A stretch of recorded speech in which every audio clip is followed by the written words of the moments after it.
Everybody, आज की video में मैं आपको एक वीवीआई इंटीग्रेशन कराने वाला हूं जो कि एनसीईआरटी का क्वेश्चन है और बोर्ड में कई बार पूछा भी गया है। तो इम्पोर्टेंट क्वेश्चन है, ध्यान दीजिएगा। तो चलिए आज की वीडियो बिना किसी देरी के स्टार्ट करते हैं।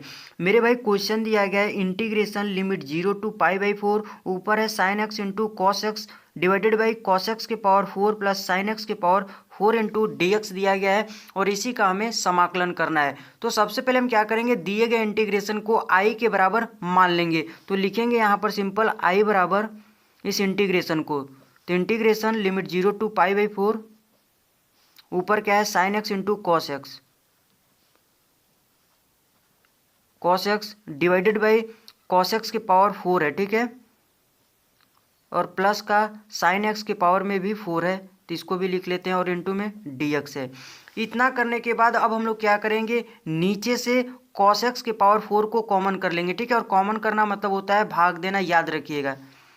तो ऊपर तो वही रहेगा sine x into cos x, तो इसको लिख लेते हैं, और नीचे से सिंपल हम लोग क्या करेंगे, कॉस एक्स के पावर 4 को कॉमन कर लेंगे, ठीक है। तो इसको बाहर कर लेते हैं, और कॉमन करना मतलब मैंने अभी आपको बताया भाग देना होता है, ठीक है। इसमें भाग करेंगे कॉस एक्स के पावर 4 से तो 1 आ जाएगा, फिर प्लस करेंगे, इसके साथ भाग करेंगे तो साइन अपन कॉस कितना होता है, 10 होता है, ठीक है। क्योंकि इसके साथ जब कॉस एक्स के पावर 4 का डिवाइड करेंगे, भाग करेंगे, तो साइन अपन कॉस हो जाएगा, और साइन अपन कॉस क्या होता है, 10 होता है, ठीक है। तो 10x के पावर क्या हो जाएगा, 4 हो जाएगा, ठीक है, और इंटू में dx हो जाएगा, और इंटीग्रेशन कहाँ से करना है, 0 to π/4, ठीक है। तो आई बराबर आपका इतना हो गया।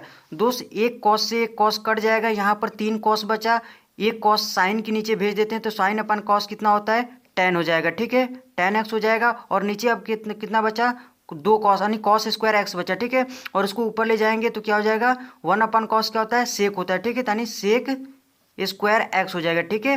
फिर से समझ लीजिए, जैसे नीचे क्या है, 4 कॉस एक्स है, ठीक है, तो एक से एक इससे कट जाएगा तो 3 बचेगा, यानी कॉस क्यूब एक्स है, और एक कॉस को इसके नीचे भेज देते हैं साइन के नीचे, तो साइन अपन कॉस कितना हो जाएगा, 10 हो जाएगा। अभी नीचे कितना बचा है, कॉस स्क्वायर एक्स बचा है, ठीक है। तो 1 अपन कॉस कितना होता है, सेक, तो सेक स्क्वायर एक्स हो जाएगा, ठीक है। और नीचे क्या बचेगा, ये ब्रैकेट 1 प्लस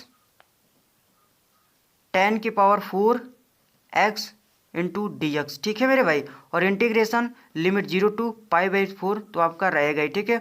अब हम लोग क्या करेंगे दोस्त, ये जो 10x के पावर में 4 है, इसको स्क्वायर में लिख लेते हैं, ठीक है। ऊपर तो इसको इसी तरह रहने देते हैं, 10x into sec square x है, और नीचे क्या है ब्रैकेट में 1 प्लस, इसको लिख सकते हैं इस प्रकार से दोस्त, 10 स्क्वायर एक्स का होल स्क्वायर लिख सकते हैं, ठीक है। क्योंकि कोई भी संख्या मान लीजिए उसके पावर में 4 है, ठीक है, इसको हम लोग इस प्रकार से नहीं लिख सकते हैं, स्क्वायर करके फिर स्क्वायर कर देंगे, क्योंकि फिर से पावर कितना आ जाएगा, 4 ही आ जाएगा, ठीक है। तो इसको स्क्वायर के रूप में इस प्रकार से हम लोग तोड़ सकते हैं, ठीक है। तो वही हमने यहाँ पर किया हुआ है सिंपल, और इंटू में dx कर लीजिए, और इंटीग्रेशन कहाँ से करना है, 0 to π/4, ठीक है मेरे भाई। इतना करने के बाद दोस्त अब हम लोग क्या करेंगे, इस इंटीग्रेशन का समाकलन हम लोग क्या करेंगे, प्रतिस्थापन विधि से करने वाले हैं। क्यों सर, क्योंकि यदि दोस्त इसको टी मान लोगे तो इसका अवकलन करोगे तो यही ऊपर वाला आ जाएगा, ठीक है। तो इसमें यही तो करते हैं प्रतिस्थापन विधि में, किसी एक को टी मानते हैं फिर से उसका अवकलन करते हैं, ठीक है। तो इसको टी मान लीजिए, लिखेंगे यहाँ पर सिंपल, माना 10 स्क्वायर एक्स को टी के बराबर मान लेंगे, ठीक है। और इसको फिर अवकलन करेंगे तो यही ऊपर वाला मिल जाएगा, ठीक है। तो आइए इसका अवकलन कर देंगे, यक्स के सापेक्ष अवकलन करने पर, यक्स के सापेक्ष अवकलन करने पर अवकलन करेंगे तो कितना हो जाएगा जी, अवकलन कीजिए, इसको दोस्त x मान लोगे, ठीक है, तो एक्स स्क्वायर हो जाएगा, यानी पावर वाला फॉर्मूला लगेगा। तो इसमें क्या होता है कि पावर बाहर हो जाता है, पावर में से एक घट जाता है, लेकिन इसको x तो है नहीं, 10x है, तो 10x ही लिखेंगे, और पावर में से एक घटाओगे, 2 में से एक घटाओगे तो एक ही होगा, ठीक है, एक लिखने का मतलब नहीं है, ठीक है। और दोस्त इसमें जिसको मानते हैं उसका फिर से अवकलन करते हैं, यही चेन रूल कहता है, ठीक है। तो 10x को x माने थे तो इसका फिर से अवकलन कर देंगे, तो 10x का अवकलन कितना होता है, सेक स्क्वायर एक्स होता है, ठीक है। उम्मीद करते हैं सारा आपको अवकलन का सूत्र याद है, ठीक है, तभी आप कर पाओगे। टी का एक्स के रिस्पेक्ट में करोगे अवकलन तो कितना हो जाएगा, डी टी अपन डी एक्स हो जाएगा, ठीक है। फिर से इसका देख लीजिए, इसको 10x को हमने x मान लिया है तो एक्स स्क्वायर बन गया, ठीक है। तो यहाँ पर पावर वाला फॉर्मूला लग गया है, यानी कि कौन सा वाला पावर वाला फॉर्मूला, मतलब ये वाला formula, D by D x x की पावर एन। इसमें क्या होता है कि पावर बाहर हो जाता है और पावर में से एक हम लोग घटा लेते हैं, ठीक है। यही वाला सबसे पहले इसमें लगाएंगे, ठीक है। तो ये इसमें पावर कितना है, 2 है, तो 2 बाहर आ गया, फिर पावर में से एक घटा लिए हैं तो 2 में से घटाएंगे 1 ही आएगा, ठीक है। लेकिन यक्स माने ही जो रहेगा उसी को लिखते हैं, ठीक है। और लास्ट में जिसको मानते हैं उसका फिर से अवकलन कर देंगे। तो tan x को x माने हैं तो tan x का अवकलन कितना होता है, sec स्क्वायर x, ठीक है। अब dx को इधर बुला लीजिए, 2 को इधर भेज दीजिए, ठीक है। तो क्या हो जाएगा आपका tan x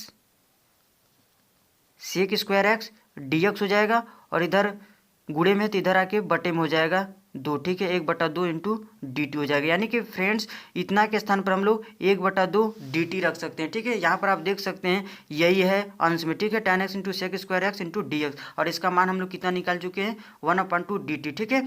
दोस्तों यहाँ पर हम लोग लिमिट भी चेंज कर लेते हैं, क्योंकि ये आपका लिमिट क्या है, एक्स के हिसाब से है, ठीक है। और हम लोग टी में इसको बदल रहे हैं तो टी के हिसाब से लिमिट बना लेते हैं, ठीक है। तो जब एक्स की वैल्यू 0 रहेगी होगी तब आपका टी का मान कितना होगा, यहाँ पर रखिए, पुट कीजिए तो आपका निकल जाएगा, ठीक है। इस समीकरण में तो x 0 रखेंगे तो tan 0 का मान 0 ही होता है, यानी t भी 0 आ जाएगा। और जब x की वैल्यू π/4 होगी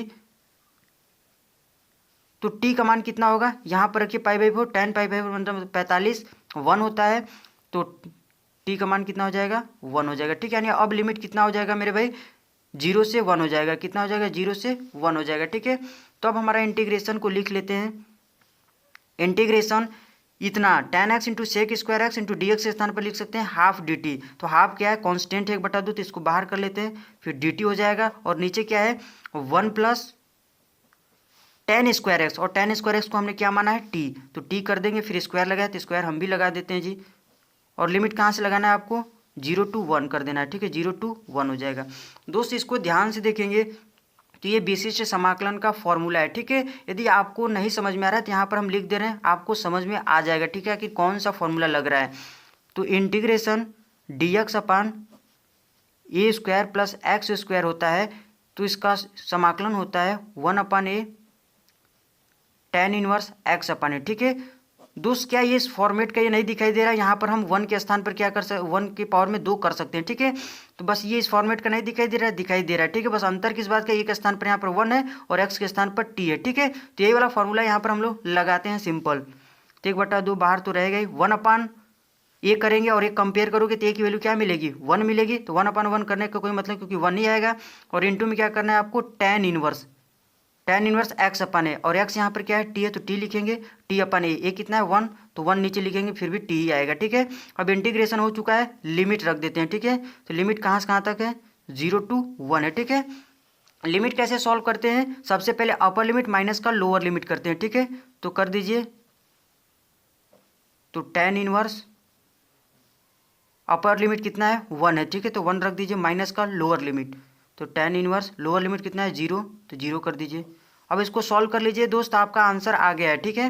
तो tan इनवर्स 1, यानी tan में किस डिग्री का मान 1 होता है, तो π/4 यानी 45 डिग्री का, तो 45 डिग्री लिख दीजिए, π/4 हो जाएगा, ठीक है। फिर माइनस कर दीजिए, tan 0 की वैल्यू मतलब कि इस डिग्री का मान 0 होता है तो 0 डिग्री का होता है, ठीक है। तो यहाँ पर 0 लिख दीजिए, सिंपल।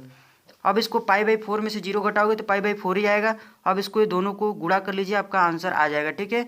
तो इंटू में π/4 कर लीजिए, ठीक है। अब इसको गुणा कीजिएगा तो 4 दूनी 8 हो जाएगा, पाई 1 कम पाई हो जाएगा, ठीक है। यानी π/8 इसका फाइनल आंसर हो जाएगा, इंटीग्रेशन हो जाएगा। उम्मीद करते हैं दोस्तों ये वीडियो आपको पसंद आ गया है, तो वीडियो को लाइक कर दीजिएगा, और अभी तक चैनल को सब्सक्राइब नहीं किया तो सब्सक्राइब करके जाइएगा, ठीक है मेरे भाई।